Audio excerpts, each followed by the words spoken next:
Honestly, how amazing is it that we've had a franchise like Flight Simulator for nearly 4 decades? That's freaking right. Nearly 40 freaking years of simulated flying. Now, granted, the first versions of Flight Simulator were, well, a little bit to be desired. But for the time, they were pretty incredible and would eventually keep setting the bar higher for years to come. Now with the release of a new Flight Simulator on the way, I figure I look back on all the times and memories I've had with this incredible franchise and how it's influenced and transformed me into the aviation nerd I turned out to be. So fasten your seatbelt, make sure your tray table and seat are in the upright position, and prepare for takeoff. I don't think I could have said a cheesier outro to an intro in my life if I even tried!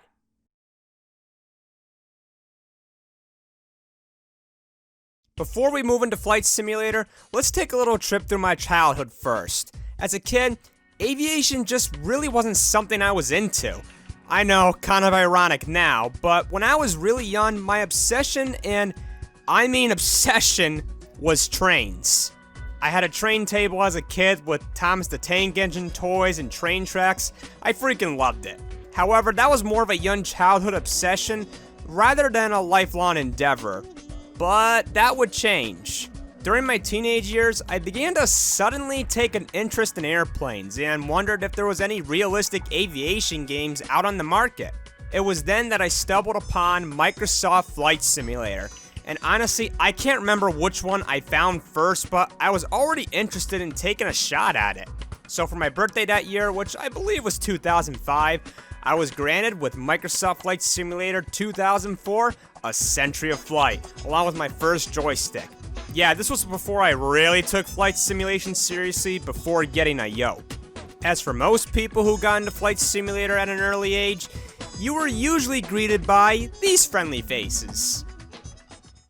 Well, hello, I'm John King. And I'm Martha King. Welcome to the exciting world of flying, brought to you by Microsoft Flight Simulator. You'll use the same skills we've been teaching pilots throughout the world. In fact, many pilots use Microsoft Flight Simulator to help with their training and to keep proficient. Now, I can't remember if this was the first thing I saw when I booted up the game, but I definitely had a lot of memories with these two. I mean, who didn't love King Quick Tips? Hi, John King here with a quick tip on controlling the engines on a twin-engine airplane. Now, to control just the left engine, press E and the number 1 key together like this. And now, when you move the throttle on your joystick or press engine key commands, you're controlling only the left engine. Regardless though, I was hooked on Flight Simulator almost immediately. Trying out all the different planes, trying to find my local airport for the first time, and just want to know even more about aviation. And that is where my new obsession began.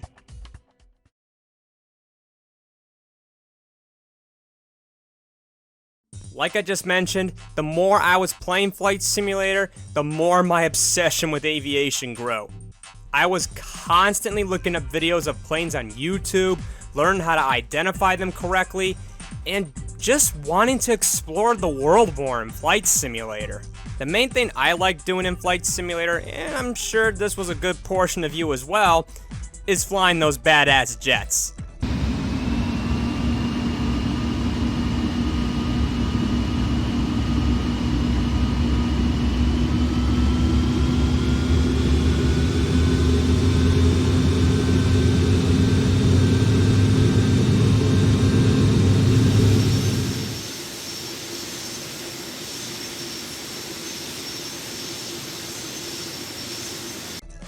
I'm telling you, there's nothing as satisfying as landing one of these big birds perfectly.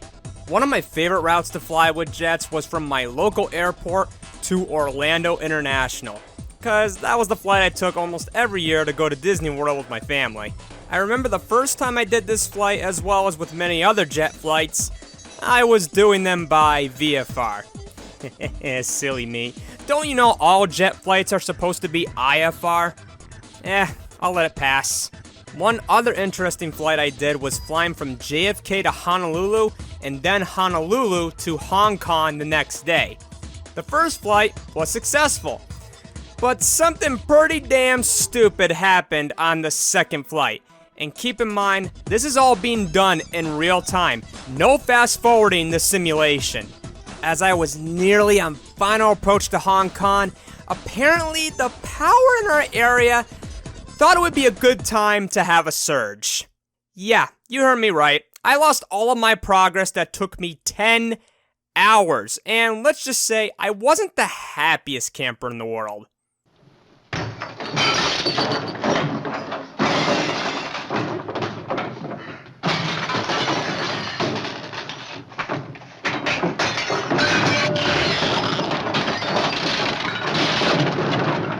But I sucked it up afterwards, and a few days later, I successfully completed the flight.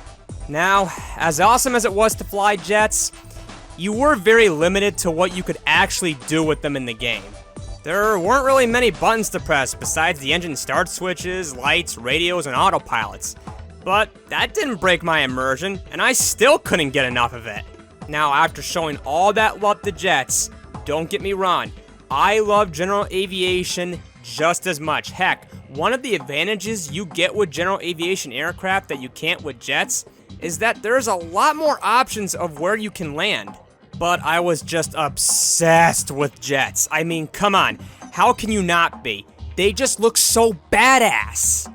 So as my hobby continued with Flight Simulator, something big seemed to be appearing on the horizon.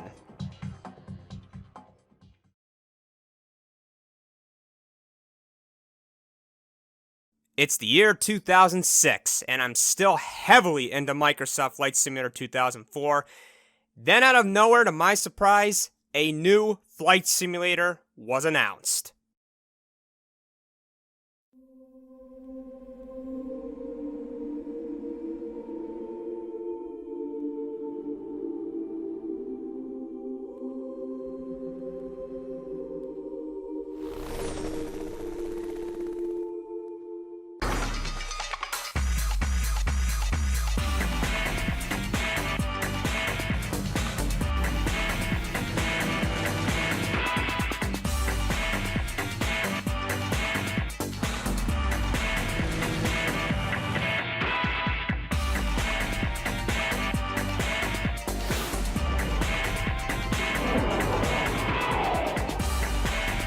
Microsoft Flight Simulator X was officially confirmed and would feature improved graphics, new planes, missions, and multiplayer.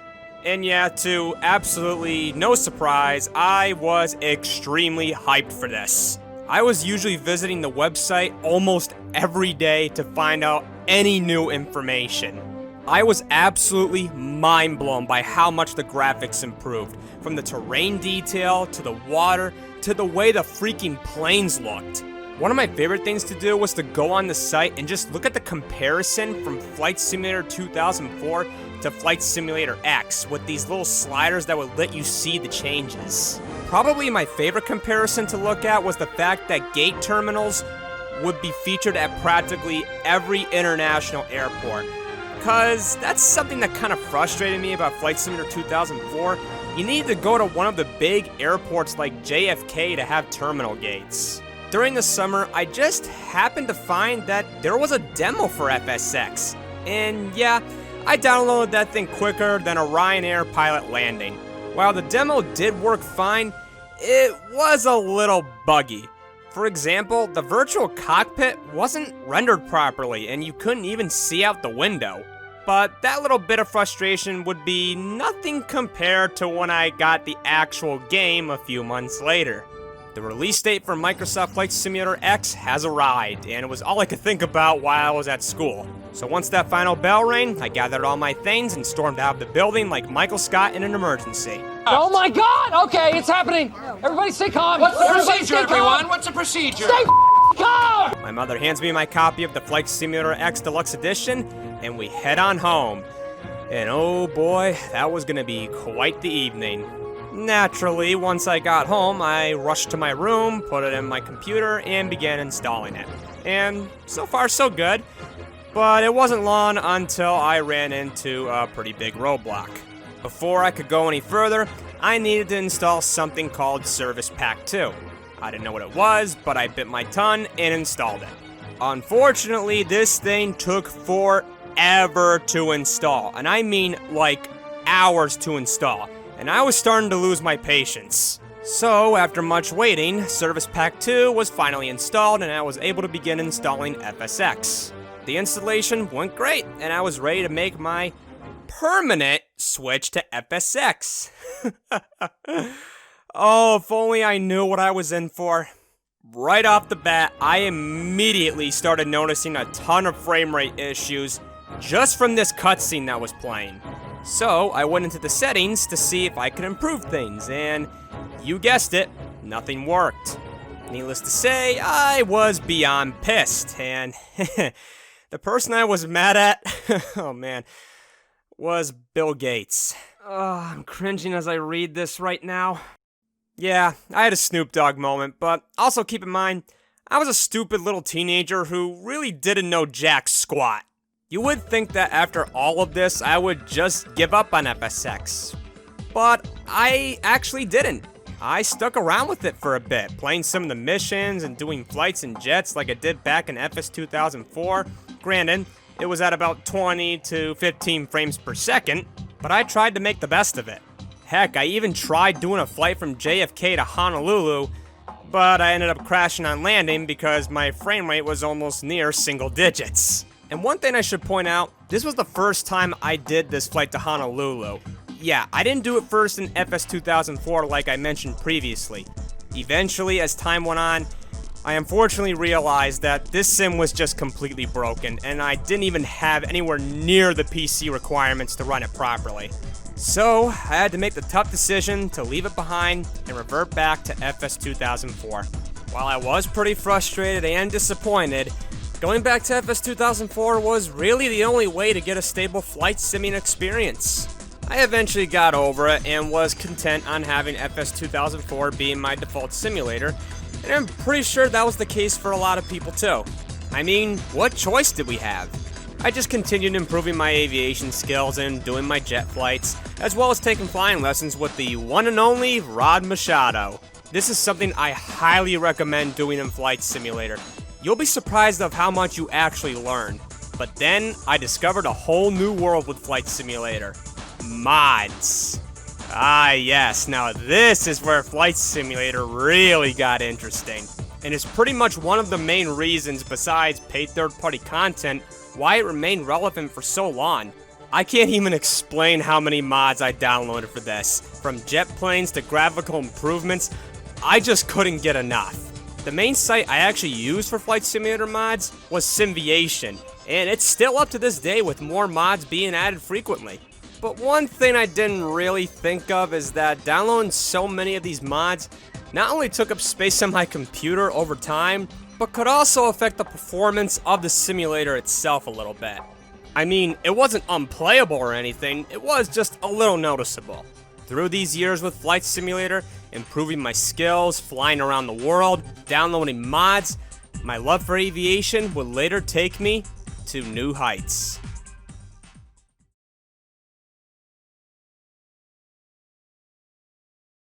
One thing I didn't expect to come out of my love for Flight Simulator and passion for aviation was to actually do the real thing. I know, weird that I wouldn't expect such a thing, right? But to be honest, I was actually kind of hesitant to the whole thing at first. I can't remember why too much, but I think it was a combination of fear and just a lack of interest. There was one experience that I believe was pivotal in my love for aviation, and that was going to a small grass strip airport. For this one day, they were taking younger folks, like me, who was 16 at the time, up in small general aviation planes to fly around our local lake. Me, a close friend of mine, and one of my sisters went up in a Cessna 172. I sat in the co-pilot seat, and we took off. And I can't even explain the feeling of being in a small plane. It's unlike anything you've ever experienced. My mind was even more blown once the pilot let me have the controls for a little bit once we got to our cruise altitude. Of course, I did make a mistake by going into the clouds above 2,000 feet since we had an overcast that day, but I managed to fix it quickly. After we landed, I asked the pilot how he thought I flew the plane, and he thought I did a great job. In fact, from what I think I can remember, he was actually kind of impressed. But me impressing pilots didn't stop there. There was another pilot asking questions to people about aviation, and he eventually asked, "Can anybody tell me what DME stands for?" I raised my hand and said, "Distance Measuring Equipment." He looked at me almost in shock, thinking, how did a 16-year-old kid know that? He just simply said, surprisingly, "That's right." Yeah, who said video games can't teach you anything? It wasn't long after that I believed I was encouraged by either my father or my cousin's husband that I should take some lessons. Like I mentioned previously, I was still kinda hesitant, but they pushed me a little bit to do it, and eventually I said okay. Luckily, my father knew someone that worked with him from time to time who was actually a certified flight instructor with a twin-engine rating. I eventually got my first flight bag, along with some reading material, and my first logbook. And yes, I still have all this stuff today, as well as my headphones. Pretty soon, I headed to my local airport on a Saturday morning and met my instructor. We headed to the hangar, and it was like stepping into aviation heaven. There were planes everywhere, and I was absolutely in love. I was eventually acquainted with the Cessna 172 we would be flying that day. And I still know its tail number by heart, November 2059er Echo. So we did our pre-flight check, got in the plane, started it up, and headed toward the runway. Once we approached the runway, I didn't expect my instructor to literally tell me to take off the plane. I was pretty surprised, and I was like, "You serious?" And he was like, "Yeah, I want to see those flight simulator skills." So I set the power to full, kept the plane straight with the rudder pedals, pulled up at takeoff speed, and just like that, it was love at first flight. Yeah, you knew that was good, wasn't it? That was a good one, right? Yeah, you know it's good. Through the following months, I would continue lessons and fly a variety of single-engine airplanes, such as the Piper Warrior, the Piper Archer, and the one I flew most frequently, the Piper Cherokee. Yeah, my instructor liked Pipers, but I was in the same boat too. I just prefer low-wing aircraft. Unfortunately though, the lessons would soon come to an abrupt end. The 2008 market crash resulted in me not being able to take lessons anymore because of the high cost. Granted, it was much lower than your standard flight school, but my father just couldn't afford me taking lessons every Saturday. I was extremely depressed by this and was wondering when I would ever be able to go up again. Unfortunately, since 2008, I have never set foot in a general aviation aircraft. But if I can afford it one day, I will absolutely pursue it. Because once you fall in love with aviation, you just can't fall out of love with it. So, with flying lessons no longer being an option, it was time to head back to the virtual world of aviation. I did the usual, practicing my general aviation skills, doing flights to other states and countries, and I continued with that for a couple years. Then unfortunately, my PC kicked the bucket, and I was without Flight Simulator for quite a while. In the meantime, I was saving up money to buy a MacBook Pro. Yes, that's right, a MacBook Pro. I got it mainly because I wanted one for a while, and I found out you could install Windows on it, so why not?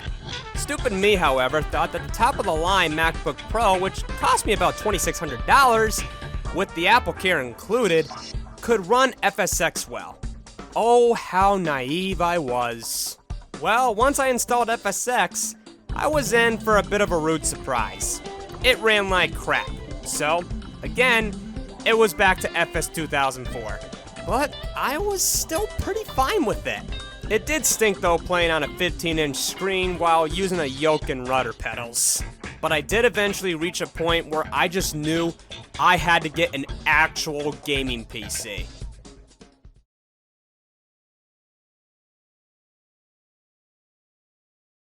It was 2016 and I made the decision to find a job and save up for a gaming PC. I was out of the workforce for a while because I was experimenting with college, which didn't work out. I eventually landed a part-time job at a print manufacturer, working 2 days a week for 12 hours each day. And boy, was it worth it in the end, because this was easily my least favorite job I've ever had. I would literally be almost limping out of this massive factory just from standing all day. So I eventually got the money to build my PC, and for only $1,600. Setting it up had a few hiccups along the way, but we eventually got everything all set up. And the first game I installed was Flight Simulator X Steam Edition. I was getting so excited, not just being able to play FSX, but to join the PC Master Race. Once it was installed and I booted it up for the first time, it was literally like a dream come true. I could finally play the game I've wanted to play for nearly a decade without it looking like a slideshow.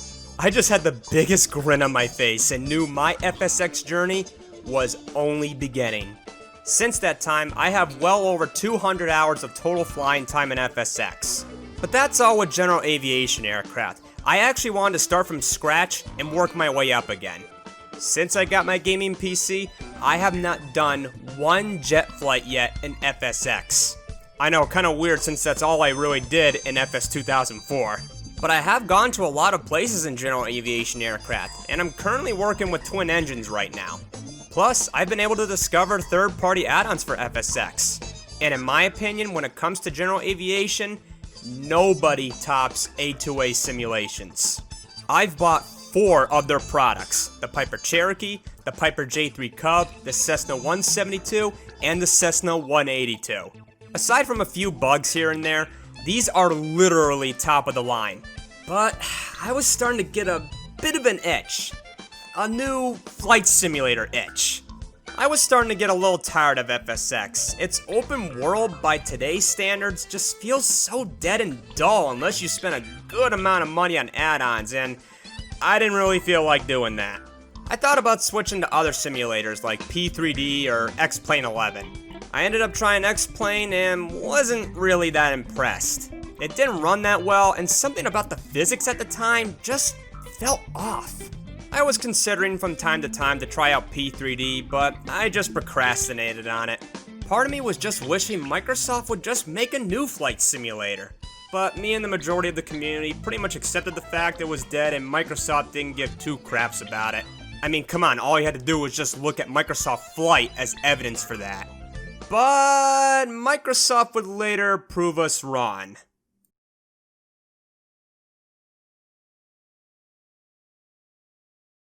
It's E3 2019, and I wasn't really that excited compared to previous ones, mainly because Sony wasn't attending. And let's be honest, especially for this generation, the main reason a lot of people even cared about E3 is because of Sony. I mean, they have had some of the most memorable moments, I would say, in gaming history at their press conferences. Like announcements for God of War, Spider-Man, Final Fantasy VII Remake, Kingdom Hearts 3, The Last Guardian, Uncharted 4, and who could forget the moment they told Microsoft to literally bend over and take it when Sony announced the PS4 would support used games and not require an always online connection. But Microsoft this year would make my jaw drop to the point of having to sew it back on. With this new trailer starting saying it's in 4K captured in real time using satellite data and Azure AI, I hope I pronounced that right, my first thought was Halo Infinite. Then I started seeing cities and mountains and was just really beyond confused. Heck, the first 2 planes that appeared didn't even click with me and I assumed it was Forza. Mainly because planes were raceable opponents in the Forza Horizon games, and Flight Simulator was the last thing I was expecting Microsoft to announce. Then I saw an Airbus A320 being pushed back from the gate, and what I once thought was a pipe dream, something that wasn't reality, something that couldn't ever possibly be real. I started to believe that I was looking at a brand new Microsoft Flight Simulator. As the trailer rolls on and I'm in continuous shock and disbelief, as well as nearly making a mess of my pants, me and my friend watching it are in complete shock. Although my friend isn't an aviation fan by any means, he was almost as surprised as I was. The trailer then ended with the beautiful and nostalgic title, Microsoft Flight Simulator. To no surprise, I literally couldn't stop thinking about this and was constantly searching for just any information on this game. I mean, come on, it was so unexpected. But probably not as unexpected as the attention a little video I was about to post would get. I've made a good amount of reaction videos over the years, and I expected maybe a couple of hundred or a few thousand views once I uploaded my reaction to Flight Simulator. Oh, how wrong I was. To this day, my views on this video are still going up, and it's my most viewed and liked video by far with more than 1,000 likes. That wasn't the only thing that was going up though. My subscriber count had its biggest and most consistent spike in my channel's history, and I'm still gaining subscribers from the video and others almost every week. My reaction videos wouldn't stop there though. I would continue uploading more of these videos every time we had either a new trailer or an episode from the Feature Discovery series, where the developers went over the details and features of the new flight simulator. While these videos got nowhere near the views or attention as my original reaction video did, I didn't really care. Just getting in the thousands of views and love from the community was more than enough to put a smile on my face. In the following months, me and the rest of the community would eagerly await for more info, such as new features, spec requirements, and of course, a release date. Fortunately, those wouldn't be too far off. Out of nowhere, in less than a year, Azobo suddenly dropped the spec requirements for Flight Simulator, and yeah, I was in complete shock that the PC I've had for 4 years would be able to run this. I mean, we still have to wait and see how it actually performs when it releases, but from what I hear, alpha testers say it runs fine. A few months later, the biggest surprise, probably since the actual reveal, was the release date. I don't think any of us expected Microsoft Flight Simulator to come out this quickly. I mean, a lot of us thought for sure it was going to come out at least in the fall. But hey, life is full of surprises, right? Yeah, just ask the year 2020, you piece of shit! Still, I'm extremely excited the release date is so close, cause that's a real rarity for video games these days. I seriously cannot wait till August 18th hits. What can I say about aviation or flight simulator that hasn't already been said throughout the years? Honestly, not much. All I can give is my personal experience and how it's impacted my life like it's impacted all of you. Since the dawn of man, we dreamed of spreading our wings like the eagles in the sky and aiming ourselves higher and higher into the heavens. With every failed attempt came a new idea on how to achieve this dream. We simply couldn't say no to flight. We knew we were destined to fly with the ones we see whenever we looked up. We eventually learned to float, then learned to glide, then learned to propel, and then learned to launch. With each iteration of our dream to fly, we learned something new, and with that came pioneers to inspire us to push ourselves further and not just stop where we are. And with Azobo Studios and Microsoft pioneering the way for a new flight simulator, they too will inspire and create new pioneers for the world of aviation. If it weren't for Flight Simulator, I would have never been as inspired by aviation as I am today. So thank you so much for the wonderful memories. And to Azobo Studios, thank you for continuing the endeavor of pushing the boundaries of flight simulation and keeping the love of flight alive. I have little doubts that what you have created will revolutionize the aviation industry and inspire more people to spread their wings. Finally, to all my wonderful and loving fans that have supported me throughout the year, honestly, I don't know if the words I can say right now will do justice, but I'll give it a shot. It has been jaw-dropping and almost like a dream to see this happening almost on a daily basis. Every time I see one of these wonderful comments, it just uplifts me and makes me feel like I'm on top of the world. It's honestly one of the high points in my life so far. Once again, your love and support means the world to me, and I can't wait to take flight with so many of you in the coming days. So everyone, get ready, because this new and everlasting journey is almost upon us.